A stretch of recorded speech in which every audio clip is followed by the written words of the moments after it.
നമസ്കാരം. Gulf focus ആരംഭിക്കുന്നു. എല്ലാ പ്രേക്ഷകർക്കും സ്വാഗതം.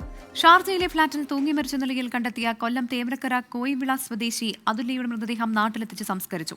പാരിപ്പള്ളി മെഡിക്കൽ കോളേജ് ആശുപത്രിയിൽ റീപോസ്റ്റ്മോർട്ടം ചെയ്ത ശേഷമായിരുന്നു സംസ്കാരം. വിദേശത്തുള്ള അതുല്യയുടെ ഭർത്താവ് സതീഷിനായി തെക്കുംഭാഗം പോലീസ് ലുക്കൌട്ട് നോട്ടീസ് പുറത്തിറക്കി. ഇന്ന് പുലർച്ചെയാണ് അതുല്യയുടെ മൃതദേഹം തിരുവനന്തപുരം വിമാനത്താവളത്തിൽ എത്തിച്ചത്. തുടർന്ന് റീപോസ്റ്റ്മോർട്ടത്തിനായി പാരിപ്പള്ളി മെഡിക്കൽ കോളേജ് ആശുപത്രിയിൽ എത്തിച്ചു. അന്വേഷണ സംഘത്തിന്റെ നേതൃത്വത്തിൽ ഇൻക്വസ്റ്റ് നടപടികൾ പൂർത്തീകരിച്ച ശേഷമായിരുന്നു റീപോസ്റ്റ്മോർട്ടം. തുടർന്ന് 3 മണിയോടെ മൃതദേഹം വീട്ടിലെത്തിച്ചു. വൈകാരിക നിമിഷങ്ങൾക്കാണ് കോയിവിളയിലെ വീട് സാക്ഷിയായത്.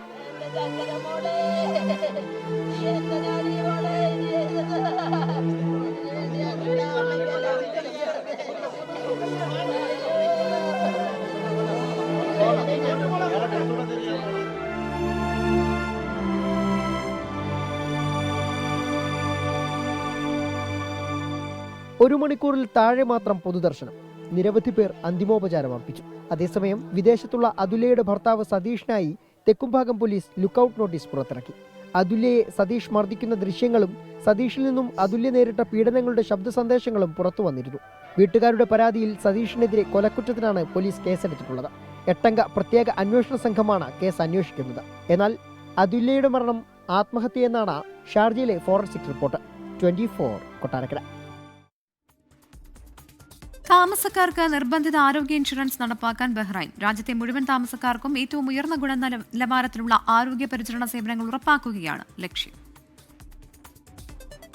ബഹ്റൈനിലെ മുഴുവൻ താമസക്കാർക്കും സമഗ്രമായ ആരോഗ്യ പരിചരണം ഉറപ്പാക്കുകയാണ് ഹക്കീം പ്രോഗ്രാം എന്നറിയപ്പെടുന്ന 5 വർഷത്തെ നിർബന്ധിത ആരോഗ്യ ഇൻഷുറൻസ് പദ്ധതിയിലൂടെ ലക്ഷ്യമിടുന്നത്. ഇത് നടപ്പാക്കാനായി ഇൻഷുറൻസ് കമ്പനികൾക്കുള്ള ടെൻഡർ ക്ഷണിക്കാനുള്ള നടപടികളിലാണ് ടെൻഡർ ബോർഡ് അധികൃതർ. സുപ്രീം കൌൺസിൽ ഓഫ് ഹെൽത്താണ് മികച്ച ഇൻഷുറൻസ് കമ്പനിയെ തിരഞ്ഞെടുക്കുക. രാജ്യത്തെ മുഴുവൻ താമസക്കാർക്കും ഏറ്റവും ഉയർന്ന ഗുണനിലവാരത്തിലുള്ള പ്രൈമറി, സെക്കൻഡറി, എമർജൻസി ആരോഗ്യ പരിചരണ സേവനങ്ങൾ ഉറപ്പാക്കുകയാണ് ഹക്കീം പ്രോഗ്രാമിന്റെ ലക്ഷ്യം. സ്വകാര്യ മേഖലയുടെ പങ്കാളിത്ത പദ്ധതി നടപ്പാക്കുക. ഈ വർഷം അവസാനത്തോടെ പദ്ധതി പ്രാബല്യത്തിലാകുമെന്നാണ് സുപ്രീം കൌൺസിൽ ഓഫ് ഹെൽത്തിന്റെ നേരത്തെയുള്ള പ്രഖ്യാപനം. 24 ബഹ്റൈൻ.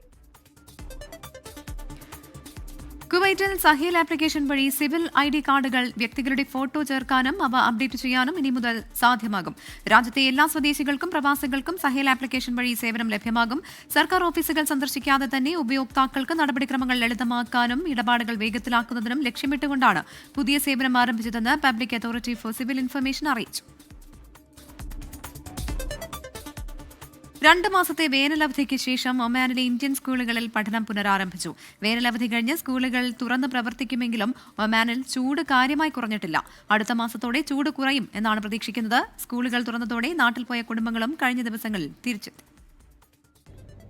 ഒമാനിൽ ഏറ്റവും കൂടുതൽ വിദ്യാർത്ഥികൾ പഠിക്കുന്ന ഇന്ത്യൻ സ്കൂൾ മസ്കറ്റിൽ തിങ്കളാഴ്ച മുതലാണ് ക്ലാസുകൾ ആരംഭിച്ചത്. ഇന്ത്യൻ സ്കൂൾ ദാർസെയ്ത്ത് ചൊവ്വാഴ്ചയും ഇന്ത്യൻ സ്കൂൾ ഗുബ്ര ഞായറാഴ്ചയും തുറന്നു. മറ്റ് ഇന്ത്യൻ സ്കൂളുകളും അടുത്ത ആഴ്ചയോടെ പൂർണ്ണമായും പ്രവർത്തിച്ചു തുടങ്ങും. ഉഷ്ണകാല അവധിയോടൊപ്പം ബലിപെരുന്നാളും ഒരുമിച്ച് വന്നതിനാൽ ഇത്തവണ അവധിക്ക് നാട്ടിലേക്ക് പോയ കുടുംബങ്ങൾ കൂടുതലായിരുന്നു. ബലിപെരുന്നാൾ ദിനങ്ങൾ നാട്ടിൽ ചെലവഴിക്കാനായ സന്തോഷത്തിലാണ് കുട്ടികളും അധ്യാപകരും സ്കൂളിൽ തിരിച്ചെത്തിയത്. മിക്ക സ്കൂളുകളിലും അധ്യാപകരോട് ഒരു ദിവസം മുൻപ് തന്നെ ഹാജരാക്കണമെന്ന് അധികൃതർ അറിയിച്ചിരുന്നു. കഴിഞ്ഞ വർഷത്തെ അപേക്ഷിച്ച് കൂടുതൽ ദിവസങ്ങളാണ് ഈ വർഷം അവധി ലഭിച്ചിട്ടുള്ളത്. അതേസമയം വേനലവധി കഴിഞ്ഞ് സ്കൂളുകൾ തുറന്നെങ്കിലും കനത്ത ചൂടാണ് ഒമാനിൽ പലയിടത്തും അനുഭവപ്പെട്ടുകൊണ്ടിരിക്കുന്നത്. അടുത്ത മാസത്തോടെ ചൂട് കുറയുമെന്നാണ് പ്രതീക്ഷിക്കുന്നതെന്ന് അധികൃതർ അറിയിച്ചു. 24 ഒമാൻ. മനോഹരമായ പൂന്തോട്ടത്തിനുള്ള അവാർഡിന്റെ ഇത്തവണത്തെ രജിസ്ട്രേഷൻ ഷാർജയിൽ തുടങ്ങി. സ്വകാര്യ വ്യക്തികൾ പരിപാലിക്കുന്ന പൂന്തോട്ടങ്ങളും ആശുപത്രികൾ, ഹോട്ടലുകൾ എന്നിവയ്ക്കും ഇത്തവണ അവാർഡിന് അപേക്ഷിക്കാം. സ്വാഭാവികമായ പൂന്തോട്ടങ്ങൾ, രൂപകൽപ്പന ചെയ്തുണ്ടാക്കിയ എഞ്ചിനീയർഡ് പൂന്തോട്ടങ്ങൾ, പ്രകൃതിദത്തവും ക്രിയേറ്റീവ് ഘടകങ്ങൾ ഉൾപ്പെടുത്തിയിട്ടുള്ളവ ഉൾപ്പെടെ 3 പ്രധാന വിഭാഗങ്ങളിലായാണ് അവാർഡ് നൽകുക. ഷാർജയിലെ എല്ലായിടങ്ങളിലുമുള്ള താമസക്കാർക്ക് മത്സരത്തിൽ പങ്കെടുക്കാനാകും. കൃഷിയെ പ്രോത്സാഹിപ്പിക്കുകയും താമസക്കാരെ സ്വകാര്യ പൂന്തോട്ടങ്ങൾ വികസിപ്പിക്കാനും പരിപാലിക്കാനും പ്രേരിപ്പിക്കുകയുമാണ് അധികൃതർ ഇതുവഴി ലക്ഷ്യമിടുന്നത്. അവാർഡിന്റെ 18ാമത് പതിപ്പാണ് ഇത്തവണ നടക്കുക. സ്വകാര്യ വ്യക്തികൾ പരിപാലിക്കുന്ന പൂന്തോട്ടങ്ങളും ആശുപത്രികൾ, ഹോട്ടലുകൾ ഉൾപ്പെടെ കൂടുതൽ വിഭാഗങ്ങൾക്കും ഇത്തവണ അവാർഡ് നൽകുന്നുണ്ട്. ഷാർജ സിറ്റി മുനിസിപ്പാലിറ്റിയുടെ ഔദ്യോഗിക വെബ്സൈറ്റ് വഴിയാണ് അപേക്ഷ സമർപ്പിക്കേണ്ടത്. സെപ്റ്റംബർ 25 വരെ രജിസ്ട്രേഷൻ സൗകര്യമുണ്ടാകുമെന്നും അധികൃതർ അറിയിച്ചു. 24 ദുബായ്. ഇന്ത്യയിൽ നിന്ന് അമേരിക്കയിലേക്കുള്ള ഇറക്കുമതിയിൽ 25% തീരുവ ചുമത്തി US president Donald Trump. August 1 മുതൽ പുതിയ ടാരിഫ് പ്രാബല്യത്തിൽ വരും. ഇന്ത്യൻ കയറ്റുമതി മേഖലയ്ക്ക് കടുത്ത ആഘാതം സൃഷ്ടിക്കുന്നതാണ് ട്രംപിന്റെ തീരുമാനം. 5 വട്ടം ചർച്ച നടത്തിയിട്ടും വ്യാപാര കരാറിൽ ധാരണയിലെത്താൻ കഴിയാത്ത സാഹചര്യത്തിലാണ് ഇന്ത്യൻ ഉൽപ്പന്നങ്ങൾക്ക് 25% പകരച്ചുങ്കം ചുമത്തുമെന്ന അമേരിക്കൻ പ്രസിഡന്റിന്റെ പ്രഖ്യാപനം. ഓഗസ്റ്റ് 1 മുതൽ പുതിയ താരിഫ് പ്രാബല്യത്തിലാകുമെന്ന് സ്വന്തം സമൂഹമാധ്യമമായ ട്രൂത്ത് സോഷ്യലിൽ ട്രംപ്. റഷ്യയുമായുള്ള സഹകരണം ചൂണ്ടിക്കാട്ടി പിഴ കൂടി ചുമത്തുമെന്നും കുറിപ്പിലുണ്ട്. സൈനിക ഉപകരണങ്ങളിൽ ഭൂരിഭാഗവും ഇന്ത്യ വാങ്ങുന്നത് റഷ്യയിൽ നിന്നാണെന്ന് ട്രംപ് കുറ്റപ്പെടുത്തുന്നു. റഷ്യയുടെ ഊർജ്ജ ഉൽപ്പന്നങ്ങൾ ഏറ്റവും കൂടുതൽ വാങ്ങുന്ന രാജ്യങ്ങളിലൊന്നാണ് ഇന്ത്യ എന്നതും പിഴ ചുമത്താൻ കാരണമായി. ലോകത്ത് ഏറ്റവും ഇറക്കുമതി തീരുവ ചുമത്തുന്ന രാജ്യമാണ് ഇന്ത്യയെന്നും പകരച്ചുങ്കത്തെ ന്യായീകരിച്ച് ട്രംപ് പറഞ്ഞു. ഇന്ത്യയുടെ കാർഷിക വാഹന വിപണികൾ അമേരിക്കയ്ക്ക് തുറന്നു നൽകണമെന്ന ആവശ്യത്തിലുടക്കിയാണ് ഹ്രസ്വകാല വ്യാപാര കരാറിനുള്ള ചർച്ചകളും വഴിമുട്ടിയത്. ഇന്ത്യയുടെ ഗ്രാമീണ മേഖലയെ വിനാശകരമായി ബാധിക്കുന്നതാണ് അമേരിക്കൻ വ്യവസ്ഥകൾ. ഓഗസ്റ്റ് 1 മുൻപ് ഇനിയൊരു ഹ്രസ്വകാല കരാറിനുള്ള സാധ്യത അടച്ചാണ് ട്രംപിന്റെ പ്രഖ്യാപനം. ഇരു രാജ്യങ്ങൾക്കുമിടയിൽ 6ാം വട്ട ചർച്ചകൾ ഓഗസ്റ്റ് അവസാനത്തോടുകൂടി നടക്കുമെന്നാണ് പ്രതീക്ഷ. ഇതിനിടയിൽ മറ്റ് നയതന്ത്ര പരിഹാരങ്ങൾ സാധ്യമാകുമോ എന്നാണ് ഇനി ഉറ്റുനോക്കുന്നത്. Research desk 24. ഇന്ത്യക്ക് 25% ടാരിഫ് ചുമത്തിയ US പ്രസിഡന്റ് ഡൊണാൾഡ് ട്രംപിന്റെ പ്രസ്താവന ശ്രദ്ധയിൽപ്പെട്ടിട്ടുണ്ടെന്ന് കേന്ദ്ര വാണിജ്യ മന്ത്രാലയം. അതിന്റെ പ്രത്യാഘാതങ്ങൾ പഠിച്ചുകൊണ്ടിരിക്കുകയാണെന്നും കേന്ദ്ര സർക്കാർ പ്രതികരിച്ചു. കഴിഞ്ഞ കുറച്ച് മാസങ്ങളായി ഇന്ത്യയും USഉം ഉഭയകക്ഷി വ്യാപാര കരാറിനായി ചർച്ച നടത്തുകയാണ്. രാജ്യത്തെ കർഷകരുടെയും സംരംഭകരുടെയും ചെറുകിട വ്യവസായത്തിന്റെയും ക്ഷേമം സംരക്ഷിക്കുന്നതിന് ഏറ്റവും പ്രാധാന്യം നൽകുന്നുവെന്നും ഇന്ത്യ. ദേശീയ താൽപര്യം സംരക്ഷിക്കാൻ ആവശ്യമായ എല്ലാ നടപടികളും സർക്കാർ സ്വീകരിക്കുമെന്നും കേന്ദ്രം അറിയിച്ചു. US പ്രസിഡന്റിന്റെ പ്രഖ്യാപനത്തിന് പിന്നാലെ വിദേശകാര്യമന്ത്രി S ജയശങ്കർ വാണിജ്യമന്ത്രി പീയൂഷ് ഗോയലുമായി കൂടിക്കാഴ്ച നടത്തിയിരുന്നു. ഛത്തീസ്ഗഡിൽ അറസ്റ്റിലായ മലയാളി കന്യാസ്ത്രീകൾ ജയിലിൽ തുടരും. കന്യാസ്ത്രീകളുടെ ജാമ്യാപേക്ഷ ദുർഗിലെ സെഷൻസ് കോടതി പരിഗണിച്ചില്ല. ജാമ്യാപേക്ഷയെ ഛത്തീസ്ഗഡ് സർക്കാർ എതിർത്തു. ജാമ്യം നൽകിയാൽ മതപരിവർത്തനം ആവർത്തിക്കുമെന്നായിരുന്നു പ്രോസിക്യൂഷന്റെ വാദം. ജാമ്യാപേക്ഷയെ ഛത്തീസ്ഗഡ് സർക്കാർ എതിർത്തില്ല എന്ന BJP കേരള ഘടകത്തിന്റെ വാദം തള്ളുന്നതാണ് ഉത്തരവ്. മനുഷ്യക്കടത്ത് വകുപ്പ് ചുമത്തിയത് NIAയുടെ അന്വേഷണ പരിധിയിൽ വരുന്നതാണെന്ന പ്രോസിക്യൂഷൻ വാദം അംഗീകരിച്ചാണ് കോടതി നടപടി. NIA കോടതിയെ സമീപിക്കാനാണ് കോടതി നിർദ്ദേശം. കന്യാസ്ത്രീകൾക്കെതിരായ ബജ്രംഗൽ വാദത്തെ പിന്തുണച്ചായിരുന്നു കോടതിയിൽ ഛത്തീസ്ഗഡ് സർക്കാരിന്റെ നിലപാട്. ആദിവാസി വിഭാഗത്തിൽപ്പെട്ട കുട്ടികളെ ബന്ധപ്പെട്ട അധികാരികളെ അറിയിക്കാതെ സംസ്ഥാനത്തിന് പുറത്തേക്ക് കൊണ്ടുപോവുകയായിരുന്നുവെന്ന് പ്രോസിക്യൂഷൻ വാദിച്ചു. ഉത്തരവിന് പിന്നാലെ കോടതിക്ക് മുന്നിൽ ബജ്രംഗൽ പ്രവർത്തകർ ആഹ്ലാദ പ്രകടനം നടത്തി.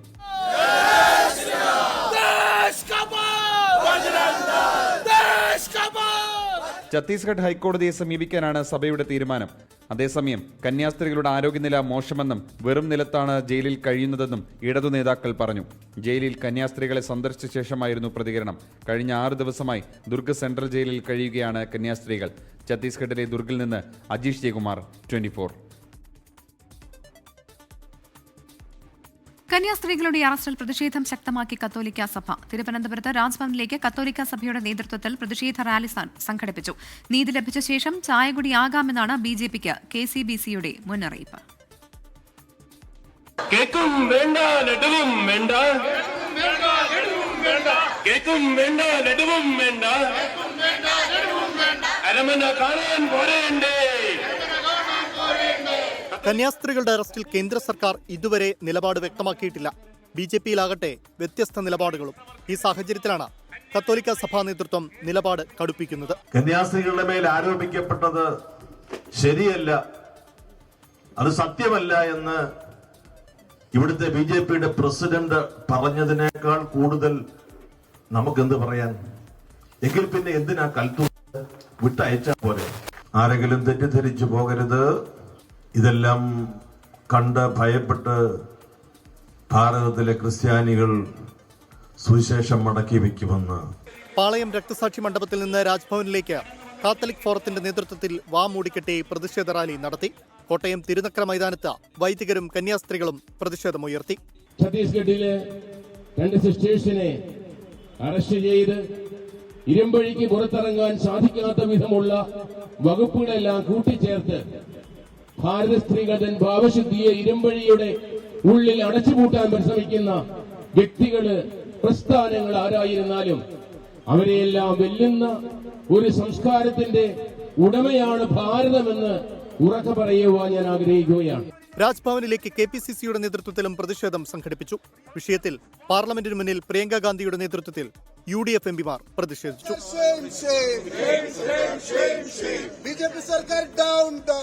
കേരളത്തിൽ നിന്നുള്ള UDF LDF MPമാർ വിഷയം പാർലമെന്റിന്റെ ഇരുസഭകളിലും ഉന്നയിച്ചു.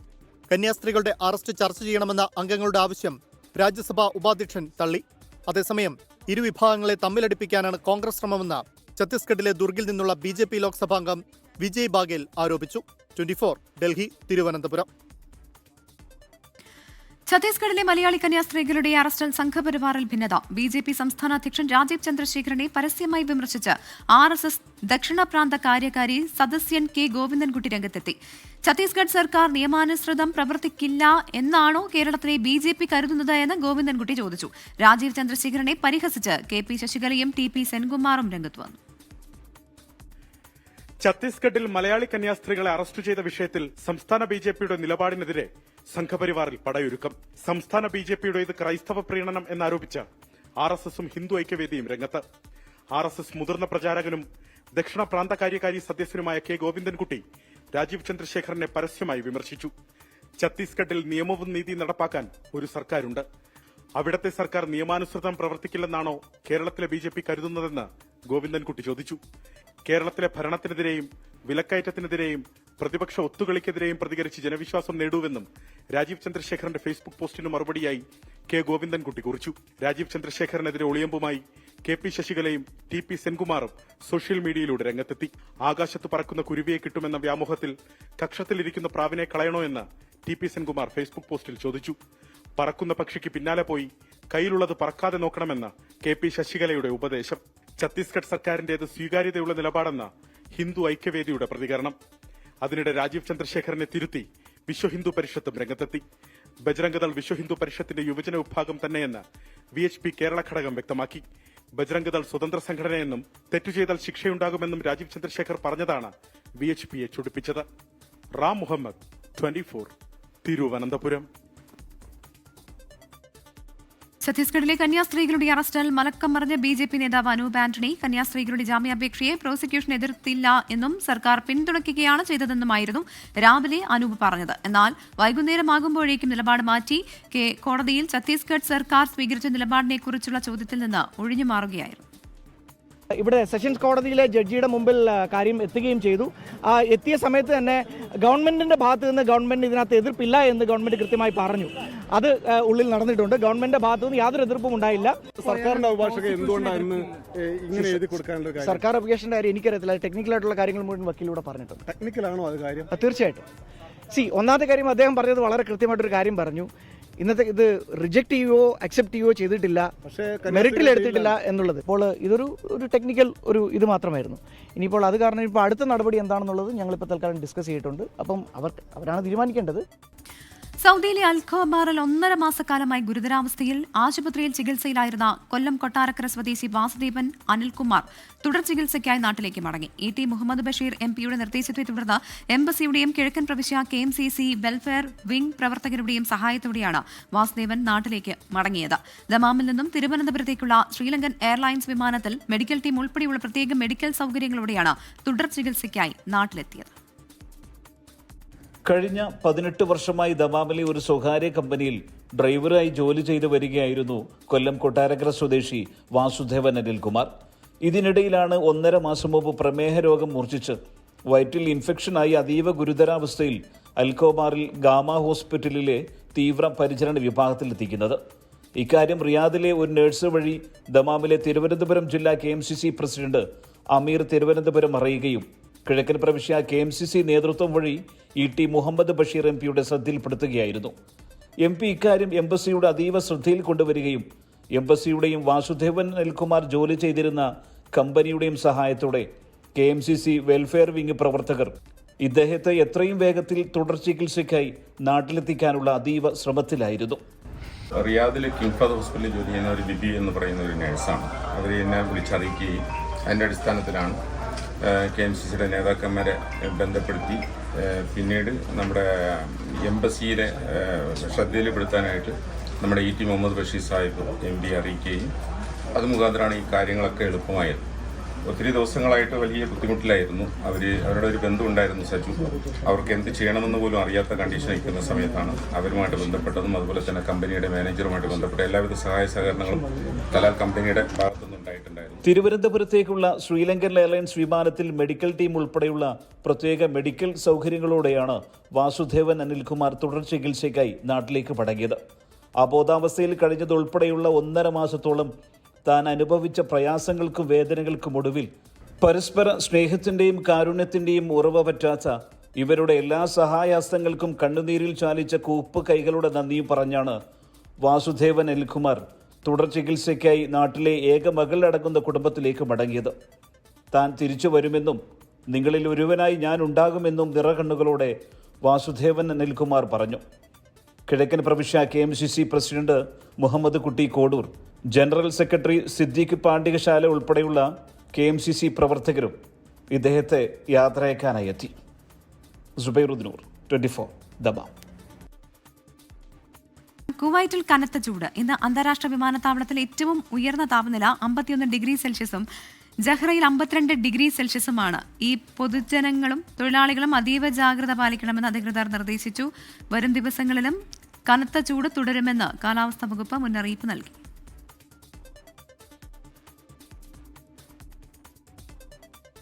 നാസ ഇസ്രോ ആദ്യ സംയുക്ത ബഹിരാകാശ ദൌത്യമായ നൈസർ ഉപഗ്രഹം വിജയകരമായി വിക്ഷേപിച്ചു. ഭൗമ ഉപരിതലത്തിന്റെ അതിസൂക്ഷ്മ നിരീക്ഷണം സാധ്യമാക്കുന്ന നൈസർ ഇരട്ട ഫ്രീക്വൻസി റഡാർ സാങ്കേതികവിദ്യ ഉപയോഗിക്കുന്ന ആദ്യ ഉപഗ്രഹമാണ്.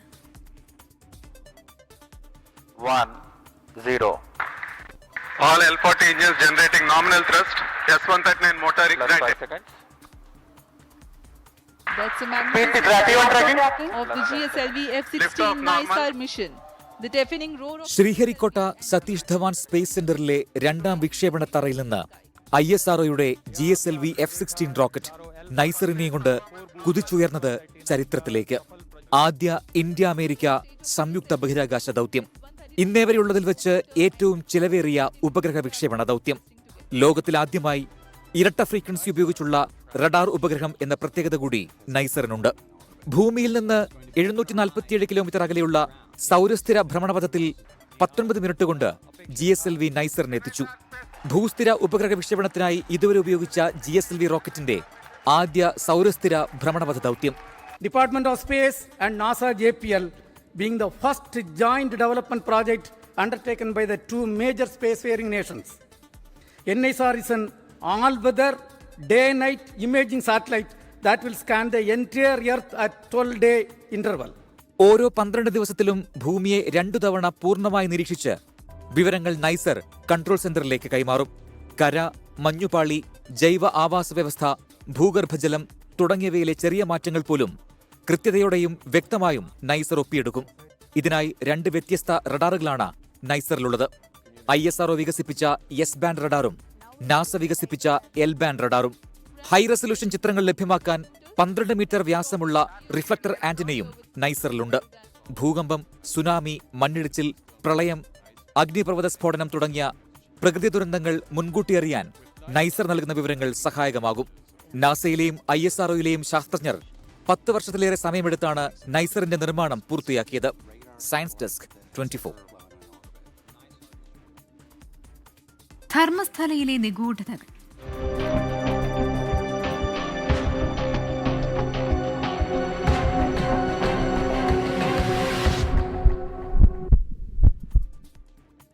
ധർമ്മസ്ഥലയിലെ വെളിപ്പെടുത്തലിൽ 2ാം ദിവസത്തെ മണ്ണ് മാറ്റിയുള്ള പരിശോധനയിലും ഒന്നും കണ്ടെത്താനായില്ല. 5 സ്പോട്ടുകൾ പരിശോധിച്ചുവെന്നും ഒന്നും കണ്ടെത്തിയില്ല എന്നും DIG MN അനുച്ഛേദ് വ്യക്തമാക്കി. അന്വേഷണം പ്രാഥമിക ഘട്ടത്തിൽ മാത്രമാണെന്ന് DGP പ്രണബ് മൊഹന്തി പറഞ്ഞു. നാളെയും കുഴിച്ചുള്ള പരിശോധന തുടരും. മണ്ണ് കുഴിച്ചുള്ള പരിശോധന 2ാം ദിനം ആരംഭിച്ചത് സ്പോട്ട് നമ്പർ 2-ൽ നിന്ന്. നേത്രാവതി സ്നാനഘട്ടത്തിന് സമീപമുള്ള വനത്തിലേക്ക് 11:30 സർവ്വസജ്ജരായ അന്വേഷണ സംഘം കടന്നു. ആകെ 4 സ്പോട്ടുകളിലാണ് ഇന്ന് പരിശോധന നടത്തിയത്. മൃതദേഹം കുഴിച്ചിട്ടതായി ശുചീകരണ തൊഴിലാളി മൊഴി നൽകിയ വനമേഖലയിലായിരുന്നു എല്ലാ സ്പോട്ടുകളും. പൂർണ്ണമായും തൊഴിലാളികളെ ഉപയോഗിച്ച് കുഴിച്ചായിരുന്നു ഇന്നത്തെ പരിശോധന. മണ്ണുമാന്തി യന്ത്രം വനത്തിനുള്ളിലേക്ക് കൊണ്ടുപോകാനാകാത്തത് തിരിച്ചടിയായി. ഒന്നും കണ്ടെത്താനായില്ലെന്നും അന്വേഷണം ಪ್ರಾಥಮಿಕ ಘಟ್ಟത്തിലാണെന്നും ಪರಿಶೋಧನಾ ಸ್ಥಳ ಸಂದರ್ಶಿಸಿದ ಡಿಜಿಪಿ ಪ್ರಣಬ್ ಮೊಹಂತಿ. ಪ್ರಾರಂಭಿಕ ಹಂತದಲ್ಲಿ ಇದೆ, ಇನ್ನು ಮುಂದೆ ಬಹಳ ದಿನ ಇದೆ ಇನ್ವೆಸ್ಟಿಗೇಷನ್, ಈಗೇನು ಕೇಳಲಿಕ್ಕೆ ಹೋಗಬೇಡಿ. ഡിഐജി MN അനുച്ഛേദും ഇത് ആവർത്തിച്ചു. ഇനിയുള്ള 8 സ്പോട്ടുകളിൽ ചിലത് റോഡിനോട് ചേർന്ന സ്ഥലങ്ങളാണ്.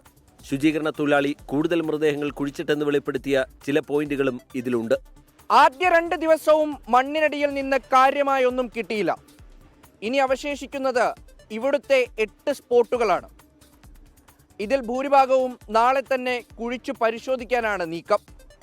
ക്യാമറാമാൻ രജീഷ് കരിവള്ളൂരിനൊപ്പം ധർമ്മസ്ഥലയിൽ നിന്ന് മുഹമ്മദ് റഹീസ്, 24.